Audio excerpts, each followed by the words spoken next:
Il est de retour, l'Alpine Foil. C'est parti mon kiki.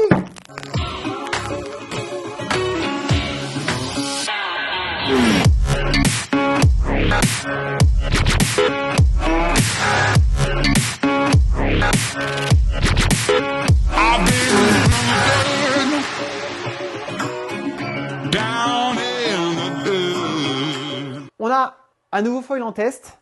Damien vient de sortir chez Alpine des nouvelles versions du mât Hawk, c'est le Hawk V3. La grosse nouveauté, c'est cette taille, 86 cm. Avant, on était sur un 82 ou 83, si je dis pas de bêtises.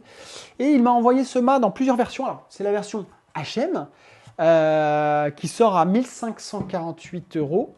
Et on a une version non HM qui sort à 1248 € dans ces eaux-là. C'est le même shape, même profil. Et pour se mettre des tartinettes, et ça va être l'objet de cette vidéo, je vais vous embarquer avec moi sur de la session où on ne va pas aller jouer à la dinette.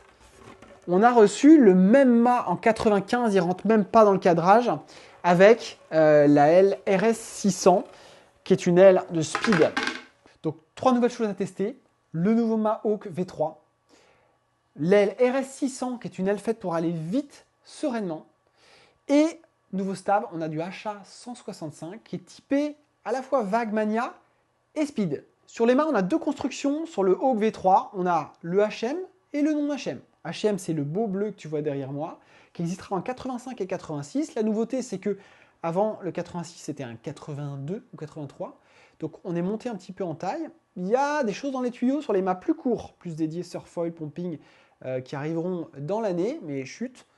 Et parallèlement, donc, ces mâts-là en non HM, le 95 plutôt sort à 1248 et le HM sort à 1548 €. Qu'est-ce qui a changé sur le Hawk V3? Le profil est nouveau. On a un profil nouveau, c'est plus le même profil. Damien a réussi à améliorer la glisse de son mât, qui était déjà très bonne. On a conservé le S-shape que tu peux voir, cette forme très particulière propre à Alpine Foil, mais il a réduit un peu le S. Donc on a un mât qui apparaît un petit peu plus droit. Aussi, on s'est aperçu, alors c'est un des seuls à faire sur le marché des vraies platines monobloc moulées. Il n'y a pas de collage, il n'y a rien du tout. La platine, elle est moulée, elle est vraiment d'un seul tenant avec le mât. En tout cas, c'est très esthétique, et ça semble efficace. Sur les nouveaux mâts, il a réépaissi un petit peu la zone, renforcé la corde au niveau de la base du mât, ce qui lui permet d'obtenir plus de rigidité sur la connexion board foil. Et voilà en gros. Donc plus de rigidité, plus de fiabilité, solidité, et une meilleure glisse sur le papier. Damien m'a envoyé les mâts en platine US, tout ce qu'il y a de plus standard, et on garde ce système de 4 vis M6 pour la platine, 2 vis M6 pour la fixation mât fuselage. Le fuselage reste le même fuselage que tu peux avoir en titane ou en aluminium, mais la connexion reste la même que sur les anciennes ailes. Et sur cette gamme RS600, on a vraiment là une gamme qui est conçue pour tartiner. Il m'a envoyé la plus petite, la 600, qui va jouer en face de la Regatta 580. On est sur un aspect ratio plus élevé. Alors, j'ai pesé le foil complet avec le mât 95, le grand mât, la RS600 et le stab. Ça sort à, tiens-toi bien, 3,3 kg, ce qui est plutôt très bien. Le mât HM en 95, c'est 1548 €. La version non HM, identique, mais qui a ce beau petit orange alpine qu'on connaît bien, mais c'est le même mât en termes de shape, sort à 1249 € pour être exact. La RS600, c'est une aile qui fait 600 cm², hein, c'est pas 600 pour l'envergure. L'envergure, elle est de 72. On a une corde au max qui atteint les 110, donc ça nous donne un ratio de 8,7. Relativement modéré, on est un peu sous les 9. Voilà, elle est donnée pour plus glissante qu'une Regatta 580. Elle va moins saturer si tu la pousses loin. Et par rapport à la DW750, moi j'avais pas mal utilisé en surf la DW750, qui est une aile un peu typée downwind, qui va être un peu plus généreuse, avec un peu plus d'appui au pumping. Là, on va avoir un foil un petit peu plus léger sous le pied, un peu plus glissant, un peu plus rapide, un petit peu moins tolérant, et on verra sur la mania ce que ça donne. Il est donné comme plus maniable. Donc, est-ce qu'on va pouvoir surfer un peu avec ce foil? Ce n'est pas son programme de départ, mais c'est toujours intéressant d'aller chatouiller un peu la mania du foil ou les critères sur lesquels il n'est pas censé être au top level. Le profil des LRS n'a rien à voir avec les autres ailes qu'il a faites jusqu'à présent. Il n'a jamais utilisé ce profil sur ses ailes. Donc rien à voir, on n'est pas sur une évolution des DW, on est vraiment sur un modèle à part entière pour aller faire du free race, se mettre des gros taquets, que ce soit en wing ou en kitefoil. Et aussi en wingfoil pour ceux qui font du wingfoil en matos alpine. Sur le petit stab HA165, ça fait super plaisir parce que j'avais pas mal échangé avec Damien sur les stabs et je mettais des stabs pas forcément de la marque Alpinefoil sur les Alpinefoil et ça avait débridé la glisse, la mania, tout ça et j'avais évoqué le fait que l'envergure de ces stabs était assez importante, ça convenait super bien et ça convient encore toujours aujourd'hui super bien à certains utilisateurs, mais si tu recherches la speed et la mania, avoir un foil un petit peu plus vivant sous les pieds, c'était intéressant de descendre en envergure et c'est ce qu'il a fait. Ce HA165, on observe une corde au centre assez généreuse, moins de corde aux oreilles, qui devrait le libérer en mania. Il a opté pour un shape complètement flat. On a une envergure de 35 cm. Il existe plus petit, mais on est resté sur quelque chose de raisonnable, mais nettement plus petit que ce qu'on pouvait avoir sur du SHA 188 ou 239. Tout de suite, on va tester ce foil et je te fais le débrief.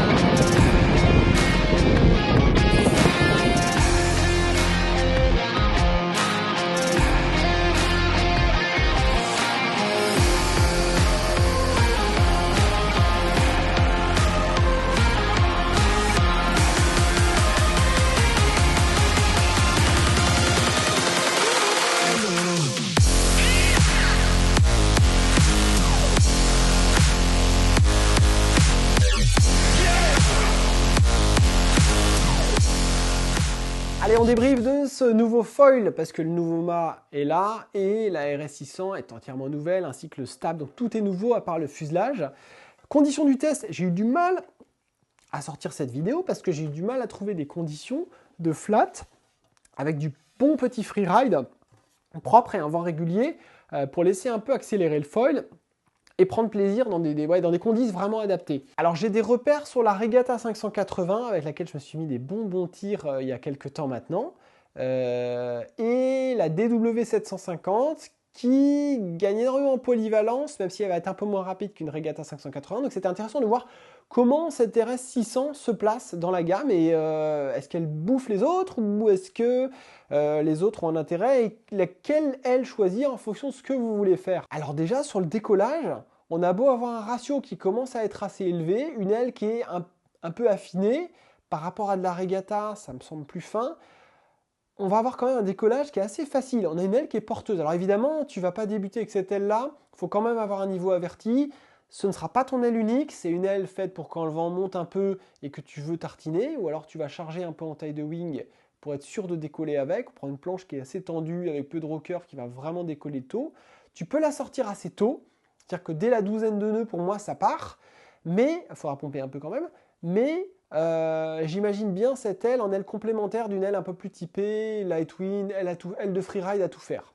Sur la glisse, vitesse, alors moi j'ai voulu tout de suite aller à l'eau avec le mât de 95, parce que pour moi c'était la nouveauté. J'étais habitué à rider le haut qui faisait 83, 82, 83, l'ancien, qui était déjà très bien. Et du coup on avait 86 et 95, et évidemment sur la RS600 j'ai eu envie de me percher pour pouvoir prendre de la hauteur et bombarder et avoir de la marge. Et en fait, c'est ça qui est sympa, c'est que le mât de 95, je ridais aussi en AFS avec du mât de 97, et j'aime une aile à peu près dans les mêmes surfaces, quoi, un petit peu plus surfacée. Et c'est vrai que j'apprécie parce que tu peux vraiment te percher haut, et si vraiment tu vas vite et qu'à un moment donné, tu prends encore un peu de hauteur malgré toi, erreur de pilotage, clapot, mouvement de houle, mouvement d'eau, eh bien, tu as de la marge avant décrochage, et un peu plus encore qu'avec le 86. Après, le 86 m'a donné déjà vachement de marge de manœuvre, puisque le foil est sain, le foil est très calé, je trouve, en tangage. C'est vraiment un foil que tu vas kiffer, que tu vas vraiment apprécier sur du plat. Moi, j'ai moins apprécié dans les conditions où ça chahutait, où il y a eu des vagues, parce que je trouve que même en termes de mania, une DW 750 va être beaucoup plus à l'aise en conditions de surf que cette RS600. On va avoir un peu plus de glide, on va avoir un peu plus de capacité, d'inertie en vol avec la DW 750. Par contre, on va aller moins vite, ça c'est clair et net. L'avantage du 86, c'est que tu vas un peu tout faire avec. C'est-à-dire que si, comme moi, tu as la 750 En dessous, un jour où il y a des vagues, tu préfères rider en 750 ou avec une autre aile, eh ben, le mat 86 est pas trop long. En surf, 95, c'est trop long.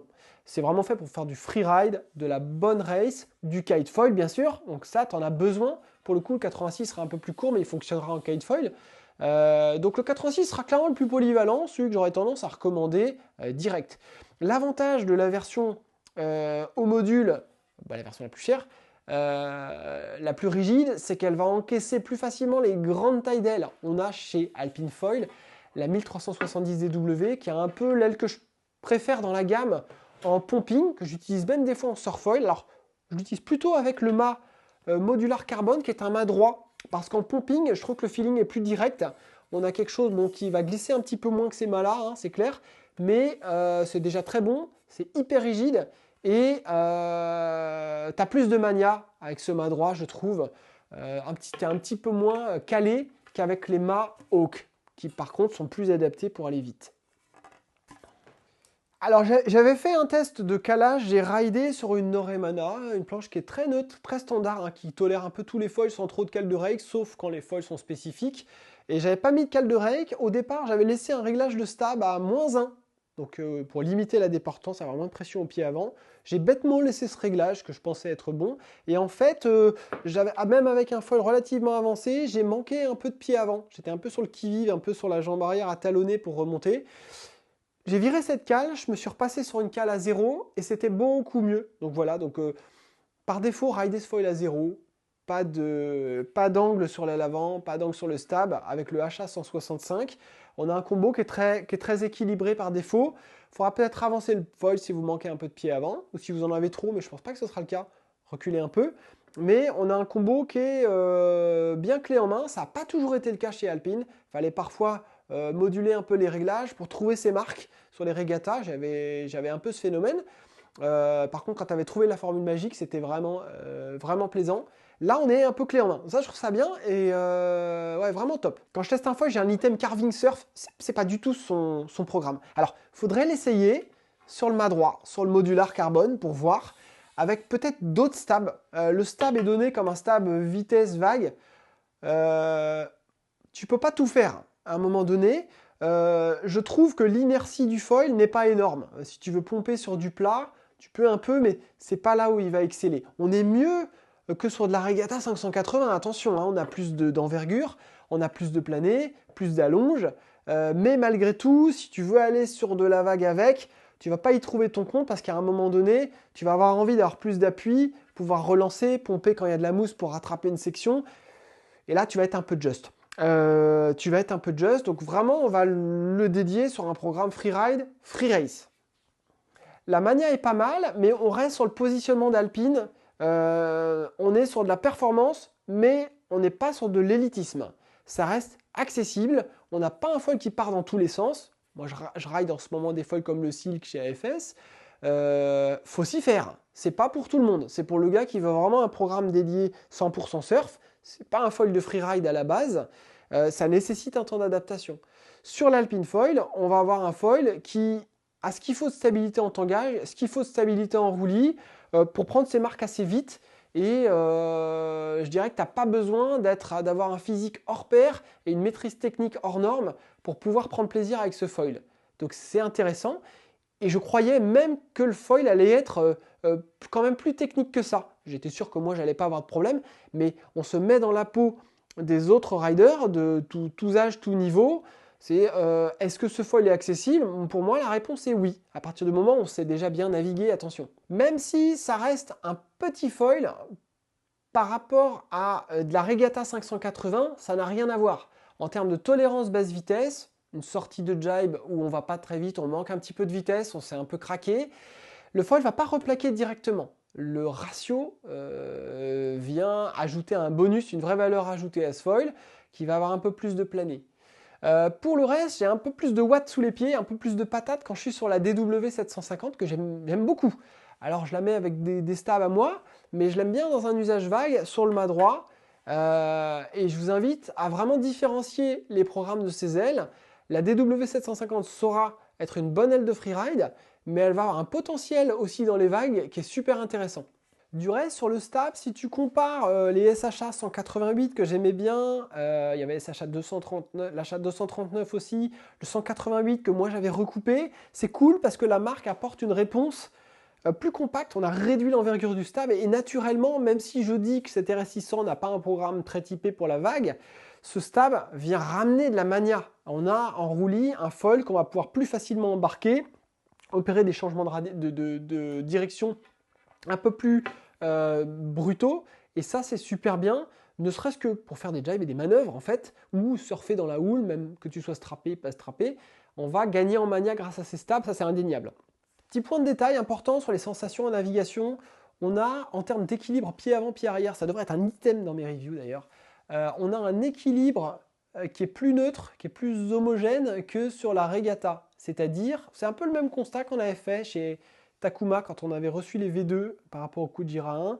On avait d'un côté un foil au départ qui avait beaucoup de pieds avant et quand on est passé sur les V2, moins de pression au pied avant quand on accélère, une pression moins croissante. Sur les Regatta, on a sur la 580, quand vraiment tu bombardes, ça charge au pied avant quoi. Donc tu es obligé de reculer quand tu vises des Vmax sur tes sessions, tu es obligé de reculer quand même pas mal le foil.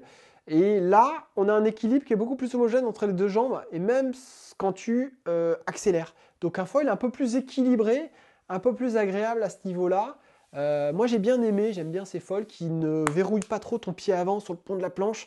Et sur des longs bords, sur des longues distances, ben, je pense que c'est bien d'avoir des foils comme ça. Et ça va dans le sens de l'évolution de la plupart des foils que j'ai pu tester cette année. En conclusion, pour les freeriders, pour les kite foilers, pour les wing foilers qui sont déjà chez la marque ou qui sont attirés par la marque et du beau made in France et qui veulent se mettre des tirs en freeride, en free race, tout en gardant un foil avec lequel vous n'allez pas galérer, cet Alpine Foil RS600 avec les nouveaux mâts, c'est un plaisir déjà rien qu'à regarder. La finition est toujours aussi ouf à chaque fois qu'on reçoit du matos Alpine ici. C'est toujours un régal de le déballer, de le découvrir et puis d'aller le rider. Donc c'est super sympa. Si tu es très orienté sur la vague et d'autres disciplines, ça va pas être le foil le plus adapté. Mais si tu es un freerider, il y a moyen de vraiment kiffer ce foil, autant sur l'objet que sur les sensations qu'il te procure sur l'eau.